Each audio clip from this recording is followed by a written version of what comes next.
Good morning, happy Monday and welcome to the vlog.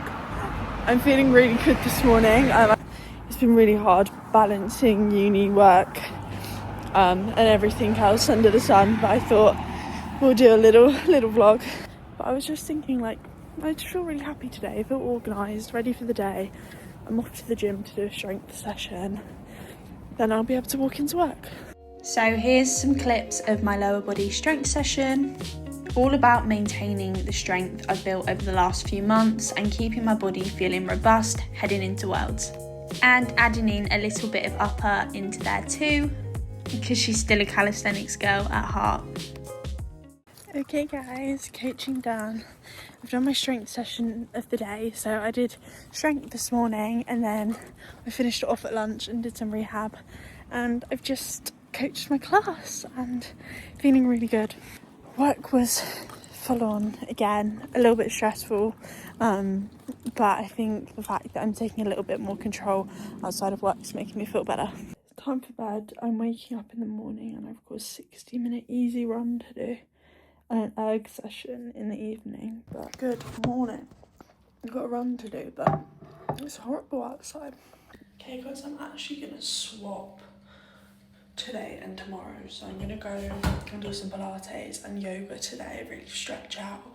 I think it's needed. Obviously the tendon's a little bit reactive, and it's chucking it down outside when the rest of the week is gonna be absolutely gorgeous. So yeah, I'm just getting ready,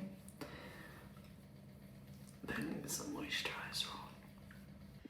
Gym fit of the day. So I've just got like little white sports bra on and grey leggings. It's like a month till Worlds and I really need to manage everything now because the hard training has been done. It's literally a case of load management and making sure my injury doesn't flare. So if it flares, then obviously I can't perform how I want to. Some stretching clips after my Pilates, because honestly managing an injury is so frustrating, especially when you're this close to a big race. But I'm focusing on what I can instead of what I can't. And I came home and made a little matcha, which was delish. So originally this was meant to be a weekly vlog, but we've taken a pivot. Training for Hyrox World Championships, just started a new job, and uni has all become a little bit too much. So instead of a perfectly edited vlog, we've got lots of training clips in there too. And honestly, I'm giving you an insight into the reality of what life currently looks like right now, what training looks like, what balance outside of that looks like too. But I hope you stick around and enjoy.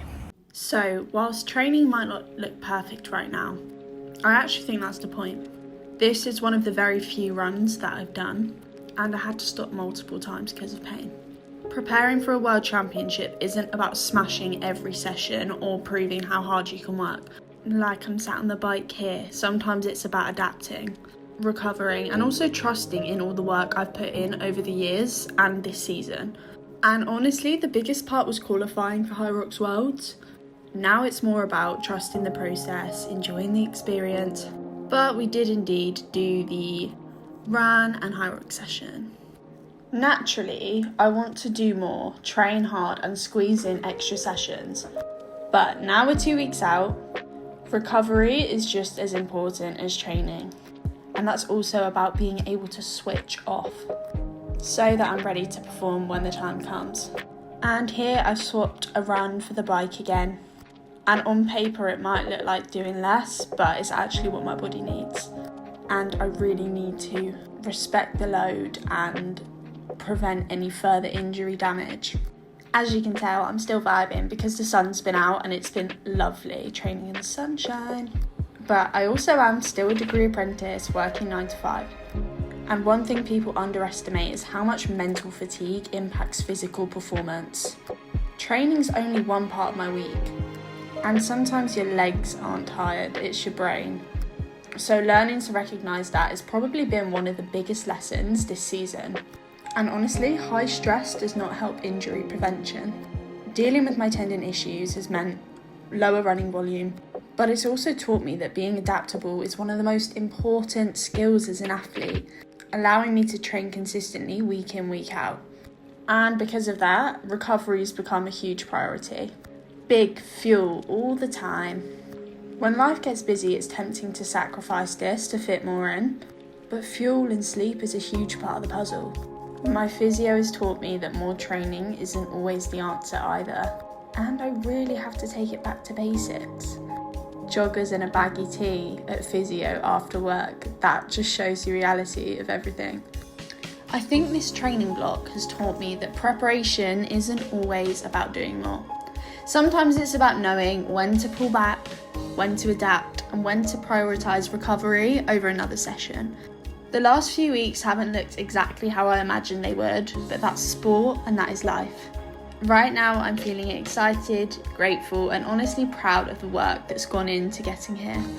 So now it's time to enjoy these final couple of weeks, soak up the experience and see what happens on race day. And whatever happens, that's something I'm really proud of.